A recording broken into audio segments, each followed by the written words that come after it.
நம்ம இந்தியாவில் இவ்வளோ நீளமான கடற்கரை இருந்துமே ஏன் இன்னும் தண்ணி பஞ்சம் இருக்குது?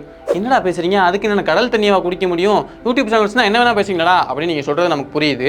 ஆனால் விஷயம் என்னன்னா, கடல் தண்ணியை குடிக்க முடியும். அதை நிறைய நாடுகள் பண்ணிட்டு இருக்காங்க. கரெக்டாக சொல்லணும்னா இந்தியாவோட ரொம்ப ரொம்ப கம்மியான கடற்கரை இருக்கக்கூடிய நிறைய நாடுகள், குட்டி குட்டி கடற்கரைனா சவுதி அரேபியா கூட சொல்லலாம், அவங்களாம் ரொம்ப அதிகமான அளவுக்கு கடல் தண்ணியை குடிச்சிட்டு இருக்காங்க. அதுக்காக கடல் தண்ணியை டேரெக்டாக குடிக்க மாட்டாங்க. அந்த கடல் தண்ணியை சுத்திகரிப்பு நிலையங்களுக்கு அனுப்பிச்சு, அதாவது கடல் தண்ணியை நல்ல தண்ணியாக மாற்றக்கூடிய அந்த சுத்திகரிப்பு நிலையங்களுக்கு அனுப்பிச்சு அதை நல்ல தண்ணியாக மாற்றி குடிச்சிட்டு இருக்காங்க. இப்போ இந்த மாதிரி எந்தெந்த நாடுகள்லாம் செய்கிறாங்க அப்படின்னு ஒரு லிஸ்ட் எடுத்தோம்னா அதில் முதல் 15 இடத்துல கூட நம்ம இந்தியா இருக்காது.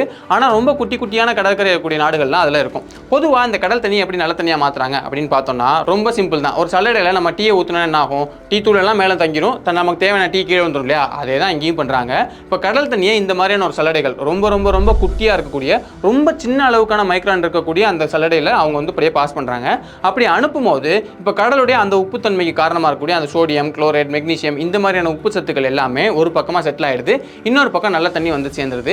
இந்த மாதிரியான பிளான்ஸ் மூலமாக தான் தண்ணியை உற்பத்தி பண்ணி அவங்க குடிச்சிட்டு இருக்காங்க. இப்போ நான் சொன்னது எல்லாமே ரொம்ப ரொம்ப பேசிக்கான விஷயங்கள் தான். இதில் இன்னும் ரொம்ப டீட்டெயிலான விஷயம் நடக்கும். அது மட்டும் இல்லாமல் இப்போ மற்ற நாடுகளால் இருக்கக்கூடிய அந்த டீசாலினேஷன் பிளான்ஸ் ஏன் இந்தியாவில் ரொம்ப ரொம்ப கம்மியாக இருக்குது, கரெக்டாக சொல்லணும்னா இல்லவே இல்லை அப்படின்னு சொல்கிற அளவுக்கு தான் ரொம்ப ரொம்ப விரல் விட்டு எண்ணக்கூடிய அளவுக்கான பிளான்ஸ் தான் இருக்குது. ஏன் இவ்வளோ பெரிய நாட்டில் இவ்வளோ பெரிய கடற்கரை நீல இருந்துமே இவ்வளோ கம்மியான பிளான்ஸ் அமைச்சிருக்காங்க? இந்த டீசாலினேஷன் பிளான்ட்ல எப்படி அது வேலை செய்யுது அப்படிங்கிறத பற்றி இன்னும் ரொம்ப டீட்டெயிலாக தெரிஞ்சுக்கணும் அப்படின்னு நினச்சிங்கன்னா அதை பற்றி ரொம்ப டீட்டெயிலான ஒரு வீடியோ பண்ணியிருக்கோம்.